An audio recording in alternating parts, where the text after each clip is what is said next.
à tous, j'espère que vous allez bien. Dans cette vidéo, je voudrais répondre à la question comment participer à un forum de discussion ou comment valider les discussions de chaque semaine.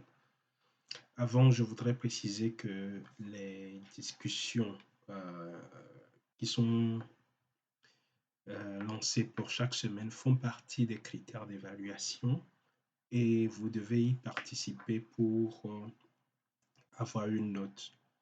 Les forums de discussion aussi servent aux étudiants à poser des questions à toute la classe. C'est comme si vous étiez dans une réelle classe de cours. Vous posez une question et vos camarades et l'enseignant peuvent donner leur réponse à la question.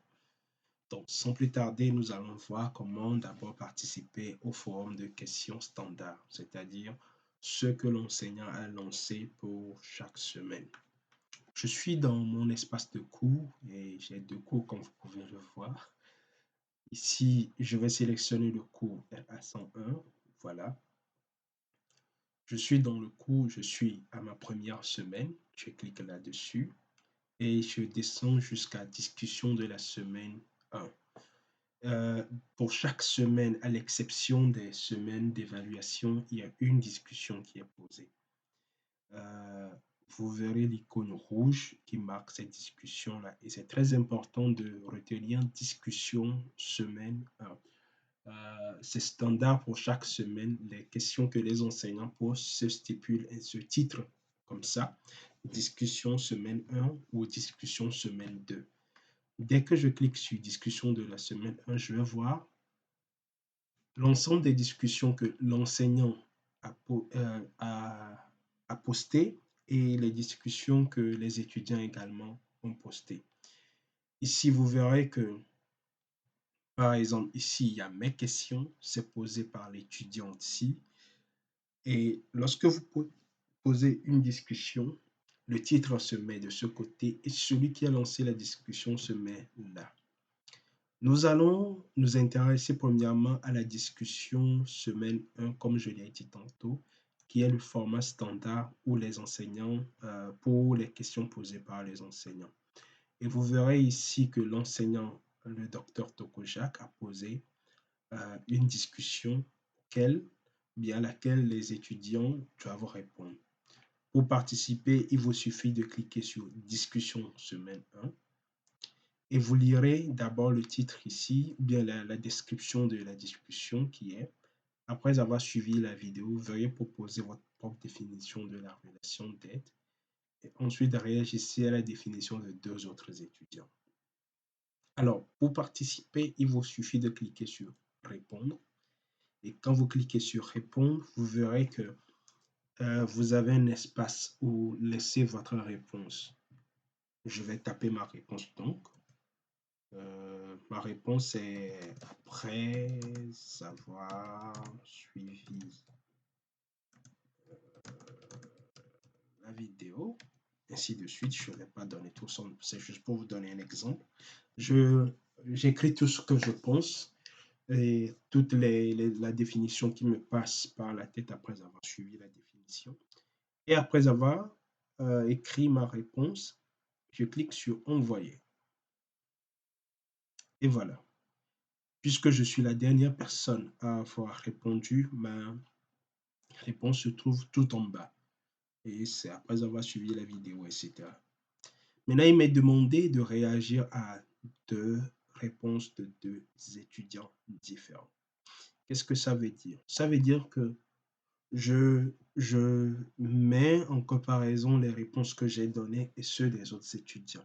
Et s'il s'avère que je n'ai pas compris la définition d'un étudiant, je peux relancer cet étudiant pour qu'il donne plus d'explications. Ou s'il se trouve qu'un étudiant n'a pas du tout compris ce que c'est que la relation d'aide et que cet étudiant a donné une réponse erronée, je peux dire que cette réponse me semble incorrecte.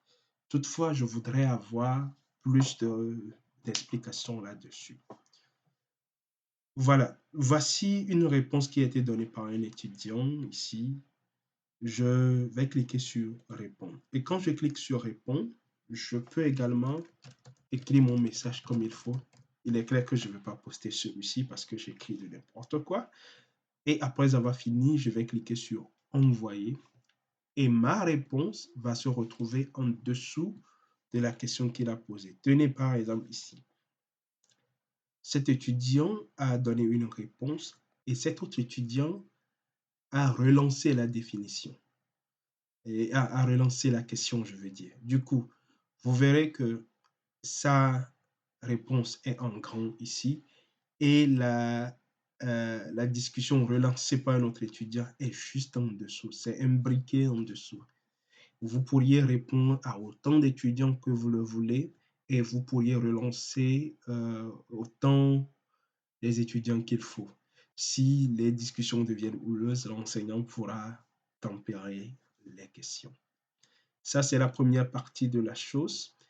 J'avais dit que les forums servent à évaluer les étudiants, c'est-à-dire les étudiants répondent à la question posée par l'enseignant et servent également aux étudiants pour poser des questions à la classe. Je retourne à mes cours.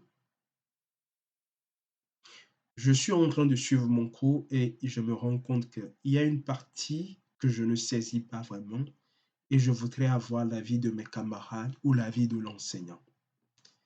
La première réaction serait de contacter directement l'enseignant et poser la question à l'enseignant. Mais il se trouve que plusieurs étudiants peuvent poser la même question à l'enseignant et recevoir des réponses individuelles, voilà, sans que les autres étudiants ne soient au courant. Ceci limite un peu l'esprit de collaboration. Ainsi, poser des questions sous forme de forum va alléger la tâche, c'est-à-dire que si j'ai une question qu'un autre étudiant a déjà posée, je n'aurai plus à poser la question, mais je verrai la réponse que l'enseignant a déjà donnée à cet étudiant-là. Ou si je pense qu'il manque des parties que l'enseignant n'a pas abordées, je vais relancer dans cette discussion. Alors, pour ajouter une discussion, c'est simple. Je clique là-dessus et je pose une question. Il faudrait que je mette un sujet pour que le système l'identifie.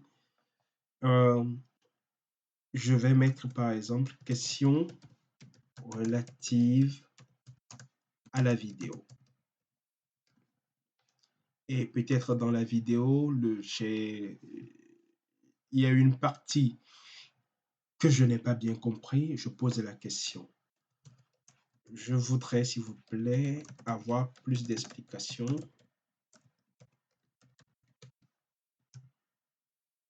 sur cette partie de la vidéo. Et je décris comme je veux.